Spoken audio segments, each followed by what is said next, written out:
سرکار نے فلاح انسانیت کے لیے جو دوسرا کام کیا نا، وہ لوگوں کو احساس دلایا ہے کہ اگر غلطی ہو جائے تو تم نے بندوں کے سامنے اپنے آپ کو کلیئر نہیں کرنا، تم نے تو رب کے سامنے اپنے آپ کو کلیئر کرنا، اللہ کے سامنے تم نے بچنا ہے کہ میرا گناہ معاف۔ اور حضور احساس پیدا کرتے تھے۔ بخاری شریف میں قبیلہ غامدیہ کی اس عورت کا تذکرہ موجود ہے جو خود آئی تھی، کوئی گرفتار کر کے نہیں لایا تھا، از خود آئی۔ احساس پیدا ہو گیا نا گناہ کا۔ یہاں بہت ساری غلطیاں کر کے بھی لوگ جب اپنی بات کرتے ہیں تو کہتے ہیں کبھی یاد تو نہیں کسی کے ساتھ زیادتی کی ہو، یاد تو نہیں کبھی کسی کا، بھئی آپ نے اتنے بڑے ولی ہونے کا دعویٰ کر دیا۔ انسان تو انسان رہتا ہے۔ بڑے بڑے لوگ کہہ گئے کہ یا اللہ اگر انجانے میں بھی بھول گئے ہیں تو ہم سے درگزر فرما، لیکن جب ہم تیار ہی نہیں ماننے کو۔ حضرت انس بن مالک کہتے ہیں وہ خاتون آئی، کوئی پکڑ کے نہیں لایا، کسی 14 دنوں کے ریمانڈ پہ نہیں اسے منوایا گیا، اسے وہ خود بخود آئی، اور کریم محبوب علیہ السلام کے سامنے جب وہ کھڑی ہوئی تو اتنے درد سے میں نے کم لوگ روتے دیکھے ہیں جس درد سے وہ روئی۔ عرض کرنے لگی حضور میں غلطی کر بیٹھی ہوں، مجھ سے زنا ہو گیا، مجھے پاک کر دے۔ تو محبوب کریم علیہ السلام نے فرمایا تو کیسے ثابت کرے گی تو نے گناہ کیا؟ یعنی مجرم کو ثابت کرنا پڑ رہا ہے کہ میں گناہ گار۔ یہ وہ کمال ہے کہ انسانوں کو احساس ہونے لگے کہ یہاں ہم غلط ہیں۔ جب اعتراف جرم ہوتا ہے، جب بیماری کی تشخیص ہوتی ہے تو پھر اس کا علاج بھی ہو جاتا ہے۔ حضرت انس بن مالک کہتے ہیں وہ عرض کرنے لگی حضور میرے پیٹ میں ناجائز بچہ ہے۔ حضور نے فرمایا جا جب بچہ پیدا ہو تو پھر آنا۔ وہ 8 ماہ کے بعد آئی تو اس کی گود میں پھول سا بچہ تھا۔ حضور نے فرمایا واپس جا، جب روٹی کھانے لگ جائے تو پھر آنا۔ وہ 2 سال 2.25 سال دودھ پلاتی رہی، پھر جب آئی تو بچے کے ہاتھ میں روٹی کا ٹکڑا تھا۔ کریم محبوب صلی اللہ تعالی علیہ وسلم سے آ کے جب اس نے بات کی تو وہ درد سے روئی، کہنے لگی یا رسول اللہ 3 سال ہونے کو ہیں، میں نے گناہ کیا ہے، میں ساری رات سو نہیں پاتی۔ حضور تڑپتی، اگر اس حال میں مر گئی تو اپنے رب کو کیا منہ دکھاؤں، مجھے پاک کر دے، میرے حال پہ رحم فرمائے۔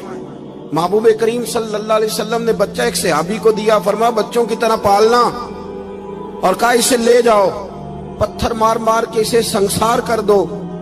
صحابہ کہتے ہیں اسے پتھر لگ رہے تھے اور حضور بے چینی کے ساتھ ٹہل رہے تھے۔ آ کے خبر دی حضور وہ تو وصال کر گئی، انتقال ہو گیا۔ فرمایا یہاں تک تو بات اس کی تھی۔ حضرت انس بن مالک کہتے اب محبوب کریم نے صحابیات سے فرمایا اسے غسل دو، کفن پہناؤ، جنازہ تیار ہو جائے تو مجھے خبر کرنا۔ حضرت انس بن مالک کہتے ہیں غسل ہوا، کفن ہوا، جنازہ تیار ہوا تو حیران ہم تب ہوئے جب میرے محبوب نے فرمایا صفیں بناؤ، میں خود جنازہ پڑھاؤں گا، میں خود جنازہ پڑھاؤں گا۔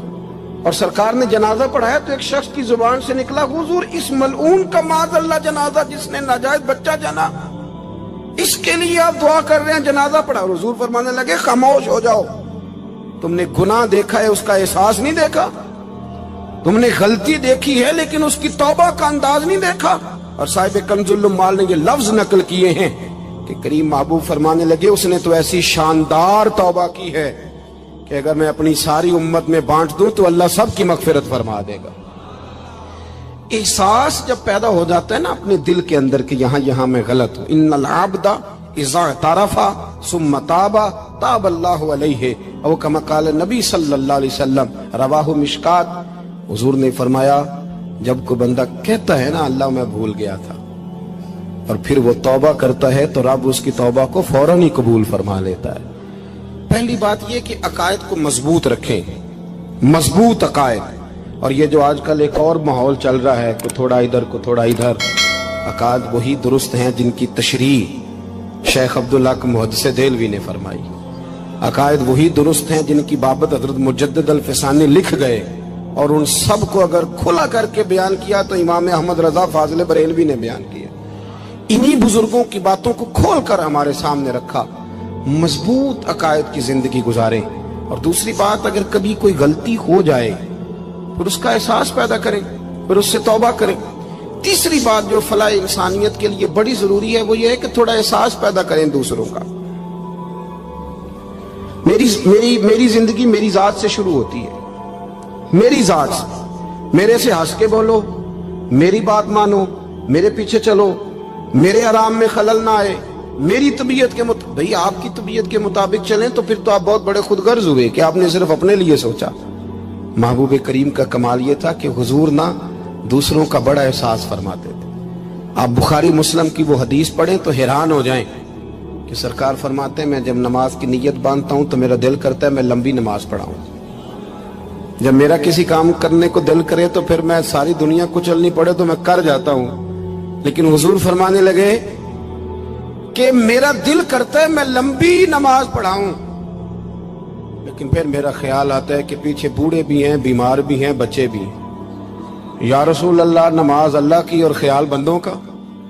فرمایا میں بوڑھوں، بیماروں اور بچوں کا خیال کرتے ہوئے اللہ کی نماز کو مختصر کر دیتا ہوں۔ احساس جب طبیعت ہمارے ہاں نا تیزی کے ساتھ احساس ختم ہوا ہے، تیزی کے ساتھ ہم نے اتنی نفی شروع کی۔ ہمارے تو اہل تصوف میں اللہ ماشاءاللہ اب تربیت کا طریقہ یہ ہے کہ صرف میں ہوں، میرے سوا کوئی بھی نہیں، حالانکہ طریقت تو اس کا نام تھا کہ میں نہیں باقی سارے۔ اللہ تبارک و تعالیٰ نے انسان کے لیے سارا کچھ بنایا، هو الذی خلق لکم ما فی الارض جمیعا، فرمایا زمین میں جو کچھ ہے سارا تیرے لیے بنایا۔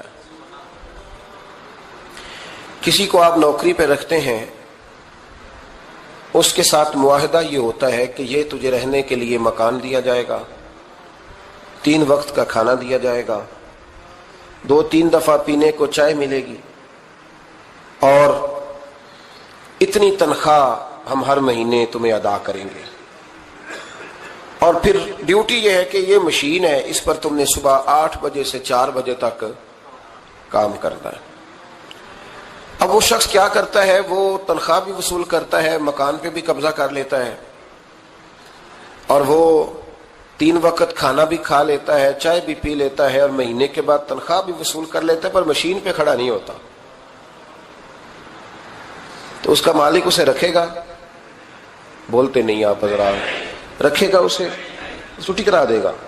وہ کہے گا تو کتنا عجیب آدمی ہے کہ اب جو مطالبات تیرے تھے وہ سارے پورے ہو گئے، اور جو میرا مطالبہ ہے تو نے پورا ہی نہیں کیا۔ اختلاف ہو جائے گا، جھگڑا ہو جائے گا، مالک ناراض ہو جائے گا۔ سمجھانے کے لیے مثال دے رہا ہوں کہ ہم نے کیا کیا، ہم نے اللہ کی دی ہوئی زمین پر گزارا بھی کیا، اس کا دیا ہوا رزق بھی کھایا، اللہ نے اولاد دی ہمیں، اللہ نے صحت دی، سارا کچھ دیا، تو جو مطالبے ہمارے تھے وہ تو سارے پورے ہو گئے، اور جو رب کا مطالبہ تھا کہ میرے قرب کے رستے کا سفر کرو، تلاش کرو، وجاہدوا فی سبیل اللہ، میرے رستے میں مجاہدہ کرو، جد و جہد کرو، آگے بڑھو، وہ ہم نے کب کرنا ہے؟ وہ اس کی منصوبہ بندی کب ہوگی؟ اللہ کے قرب کا رستہ طے کرنا۔ ہمارے صوفیانہ روز دیکھا کرتے تھے کہ آج ہمارے دل میں ہمارے رب کی کتنی محبت ہے، آج کتنا میرا دل چاہ رہا ہے کہ میں اپنے اللہ کی طرف بڑھوں، روز ذائقہ محسوس کرتے تھے، طلب پیدا کرتے تھے۔ ہمارے مزاجوں کے اندر ہر چیز کی طلب پیدا ہو گئی ہے، لیکن وہ جو ایک خاص ذوق تھا نا اللہ کے قرب کا، اس کی چاہت، اس کی طلب، اس کی طرف بڑھنا، محسوس کرنا کہ میرا رب ہے، محسوس کرنا کہ میں کسی کا بندہ ہوں، مجھے کوئی رزق دیتا ہے۔ ہمارے صوفیاء، اولیاء، صحابہ، اہل بیت، انبیاء یہ ہر وقت محسوس کرتے تھے کہ میں کوئی شترے بے مہار نہیں، کوئی میرا ہے جو مجھے بنانے والا ہے، جو مجھے نوازنے والا ہے، جو مجھے عطا کرنے والا ہے۔ وہ اپنے رب کی چاہت کرتے، اپنے رب سے محبت کرتے، اپنے رب کی طلب پیدا کرتے، شوق بڑھاتے روز عبادت کا۔ ان کے اندر ایک جذبہ تھا جو روز پروان چڑھتا تھا، 5 نمازیں پڑھنے کے باوجود وہ اشراق پڑھتے، چاش پڑھتے، تہجد پڑھتے، صلاۃ اللیل پڑھتے، وہ قرآن پاک کی تلاوت کرتے، پھر بھی کبھی ان کا ذوق آتا تو وہ دنیا سے کٹ کے مصلی پہ ہی آ کے بیٹھ جاتے۔ لیکن وہ درد، وہ ذائقہ، وہ کیفیت، وہ چیزیں مان پڑتی جا رہی ہیں۔ قوم اگر کبھی کو مسئلہ پوچھتی ہے تو بڑا عارضی سا، رب دا طالب کوئی نہ ملیا، جو ملیا طالب زردہ ہو۔ حضرت سلطان باؤ فرماتے ہیں کہ مطلب کدھر گئے لوگ جو رب کو طلب کرتے تھے، جن کی خواہش تھی کہ ہمیں اللہ کا قرب نصیب ہو، پیارے رسول صلی اللہ علیہ وسلم کی معرفت کا ذوق ہمیں نصیب ہو، وہ کہاں گئے؟ ہمارا ایک مقصد تھا، دیکھیں نا بڑا پیار آتا ہے اللہ کو اس بندے پہ۔ حضرت علامہ اسماعیل حقی رحمۃ اللہ علیہ فرماتے ہیں کہ اللہ نے فرشتوں سے کہا کہ میں نے انی جاعل فی الارض خلیفہ، زمین پہ نائب بناؤں گا. قالوا تجعل فیہا من یفسد فیہا ویسفک الدماء ونحن نسبح بحمدک ونقدس لک قال انی اعلم ما لا تعلمون. فرمایا میں زمین پہ نائب بنانے والا ہوں. تو کہنے لگے یا اللہ وہ تو فساد پھیلائے گا، خون ریزی کرے گا. تو اللہ نے فرمایا جو تم جانتے ہو وہ میں، جو میں جانتا ہوں وہ تم، جو میں جانتا ہوں وہ تم نہیں جانتے، تمہیں نہیں پتا. تو علامہ اسماعیل حقی فرماتے ہیں وہ کیا تھا جس کو فرشتوں کو نہیں پتا تھا؟ فرماتے ہیں یہ وہی انسان کے اندر جو اللہ کے قرب کے متلاشی ہونے کا جذبہ تھا. فرشتے اسے جانتے، لوہے محفوظ پہ یہ تو پڑھ دیا تھا کہ یہ فساد کرے گا، یہ تو پڑھا تھا کہ ابو جہل فساد کرے گا. یہ نہیں پڑھ سکے تھے کہ ابو بکر رویا بھی کرے گا. یہ تو پڑھ لیا تھا انہوں نے، یہ تو پڑھ لیا تھا کہ اخنس بن شریک تلواریں نکال کے لوگوں کو قتل کرے گا. یہ نہیں پڑھا تھا کہ مولا علی شیر خدا مزدوری کریں گے اور جو مزدوری ملے گی وہ اللہ کے بندوں میں تقسیم کر دیا کریں گے.